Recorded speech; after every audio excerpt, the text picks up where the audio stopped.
வணக்கம்.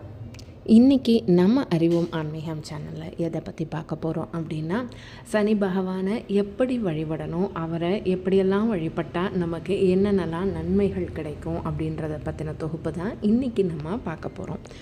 வாங்க பதிவுக்கு போகலாம். பதிவுக்கு போகிறதுக்கு முன்னாடி நம்ம அறிவோம் ஆன்மீகம் சேனலை இது வரைக்கும் சப்ஸ்கிரைப் பண்ணாதவங்க மறக்காமல் சேனலை சப்ஸ்கிரைப் பண்ணிவிடுங்க. இன்றைய பதிவு கடந்த மாதங்களில் நடந்தது தான் சனிப்பயிற்சி. உங்கள் எல்லாருக்கும் தெரியும். நம்ம சேனல்லையே சனிப்பயிற்சியோட பலன்கள் பரிகாரங்கள் போட்டிருக்கோம், பார்த்து தெரிஞ்சிருப்பீங்கன்னு நம்புகிறேன்.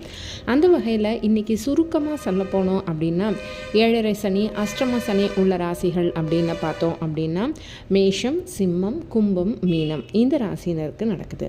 அதிர்ஷ்டமான பலன் தரக்கூடிய ராசிகள் அப்படின்னு பார்த்தோம் அப்படின்னா, ரிஷபம், மிதுனம், கன்னி, விருச்சிகம், தனுசு, மகரம், துலாம், கடகராசி. இவங்களுக்கெல்லாம் நல்லவே ஒரு பலன்கள் தர காத்துட்ருக்காரு சனி பகவான். அப்படிப்பட்ட சனி பகவானை நம்ம எப்படியெல்லாம் வழிபடணும், எந்தெந்த மாதிரியான வழிபாடுகள் இருக்குது, அப்படி பண்ணால் நமக்கு என்னென்ன பலன்கள் கிடைக்கும் அப்படின்றத பற்றின பதிவு தான் இன்றைக்கி. நவகிரகங்களில் நீதி தேவன் அப்படின்ற அழைக்கப்படுவர் தான் சனி பகவான். யாராக இருந்தாலும் அவங்களுக்கு பாரபட்சம் பார்க்காம அவங்க செய்த நன்மை தீமைகளை அடிப்படையில் பலன்களை கொடுக்க வல்லவர். காகத்தை வாகனமாக வச்சுருக்கிறோம், இது உங்களுக்கே தெரியும். சூரிய பகவானின் மகன், இதுவும் உங்களுக்கு தெரியும். மற்ற தெய்வங்கள் போல் இல்லாமல் சனி பகவானை வழிபடுவதற்கு ஒரு சில கட்டுப்பாடுகள் இருக்குது அப்படின்னே சொல்லலாங்க. சனி எந்த அளவிற்கு கஷ்டத்தை கொடுக்குறாரோ அதே அளவிற்கு உங்களுக்கு வாரி வழங்கியும் கொடுப்பாருங்க. சனியோட அருள் பார்வை பட்டாலே போதும், ஏழை எளியவராக இருக்கவங்க கூட ஒரு பெரிய கோடீஸ்வர நிலைமைக்கு வந்துட முடியும். அப்படிப்பட்ட வல்லமை படைத்தவர் தான் சனி பகவான். அவரை எப்படி வழிபடணும், எப்படியெல்லாம் வழிபட்டால் நமக்கு என்னெல்லாம் நன்மை கிடைக்கும் அப்படின்னு பார்க்கலாம். அதாவது சனீஸ்வரனை போல் கொடுப்பாரும் இல்லை கெடுப்பாரும் இல்லை அப்படின்ற ஒரு பழமொழி இருக்குது. தெய்வங்களை கூட சில சமயங்களில் சனி பகவானிடம் மாட்டிக்கொண்டு பெரும் துன்பங்களை அனுபவிச்சதாக புராண கதைகள் சொல்லப்பட்டிருக்குது. ஒவ்வொருவரையும் அவர்களின் வாழ்நாளில் 7.5 ஆண்டுகள் கண்டிப்பாக சனி பகவான் பிடித்து அவர்களுக்கு வாழ்க்கையை புரிய வைத்து பிறகு நன்மைகளை வழங்குவார்.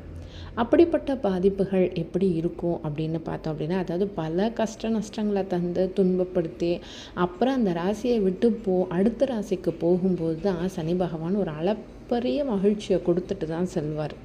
சனி தோஷம் உள்ளவர்கள் தோஷ நிவர்த்தி செய்யறதுனாலையும் சனீஸ்வரனாக மகிழ்வுற்று தாக்கங்களை குறித்து பல நன்மைகளை தருவார். அதுலேயும் 7.5 சனி காலம்தான் ரொம்ப கஷ்டமான காலங்க. இந்த சனியோட பாதிப்பை குறைப்பதற்காக சனி பகவானுக்கு பிடிச்ச விஷயங்களை நம்ம செஞ்சாலே போதும். அப்படி என்ன செய்யணும் அப்படின்னு பார்த்தீங்கன்னா, சனிக்கிழமை அன்னைக்கு காலையில் குளிச்சுட்டு வீட்டில் பூஜை செஞ்சுட்டு காலை மதிய வேளையில் எந்த உணவு வகைகளும் சரி உண்ணாமல் எதுவுமே சாப்பிடாமல் பால் பழம் தண்ணீர் மட்டும் சாப்பிட்டு விரதம் செய்யலாம். மாலையில் சனி பகவானுக்கு நல்லெண்ணெயில் தீபம் ஏற்றி வழிபாடு செய்யணும். பிறகு நைட்டில் மட்டும் ஒரு வேளை மட்டும் ஒரு எளிமையான உணவை சாப்பிட்டு விரதத்தை முடிச்சுக்கலாம். அதோட சனி பகவானுக்கு மாலை நேரத்தில் தான் நீங்கள் கோயிலுக்கு போயிட்டு கருப்பு வஸ்திரம் சாத்தி கருப்பு எள் மற்றும் வேக வைத்த எள் சாதத்தை படைச்சி தீபம் ஏற்றி வழிபட்டு வந்தால் சகல நன்மைகளும் உங்களுக்கு கிடைக்கும். சனிக்கிழமை விரதம் எல்லா மாதங்கள்லேயுமே நீங்கள் கடைப்பிடிக்கலாம். அதாவது சகல செல்வமும் பெற்று ஒருவர் வாழணும் அப்படின்னா சனிக்கிழமையில் விரதம் இருக்கிறது ரொம்பவே நல்லது. என்னால் விரதம் இருக்க முடியாது அப்படின்னு நினைக்கிறவங்க அட்லீஸ்ட் அன்றைக்கி சைவ உணவாவது எடுத்துக்கோங்க, அசைவத்தை தவிர்த்துட்டு. இப்படி விரதம் இருக்கிறதுனால என்னென்ன பலன்கள் அப்படின்னு பார்த்தீங்க அப்படின்னா, இந்த 7.5 சனி, பாத சனி, ஜென்ம சனி, அஷ்டம சனி நடைபெறும் பட்சத்தில் பாதிக்கப்பட்டவங்க, அதாவது இந்த சனியால் இருக்கிறவங்க 27 முறை வலம் வந்து எள் விளக்கு ஏற்றி வச்சுட்டு வந்தீங்கன்னா சனி பகவானோட தாக்கம் குறைந்து ஆபத்துகள் விலகும் அப்படின்றது தான் ஐதீகங்க. காகத்திற்கு தினமும் உணவு வைங்க. குறிப்பாக எள்ளு கலந்த சாதத்தை உணவாக வைக்கிறது சனி தோஷத்தை போக்கும். சனி பகவான் அதே மாதிரி எப்போதும் அவர் முன்னாடி விழுந்து வணங்கக்கூடாது.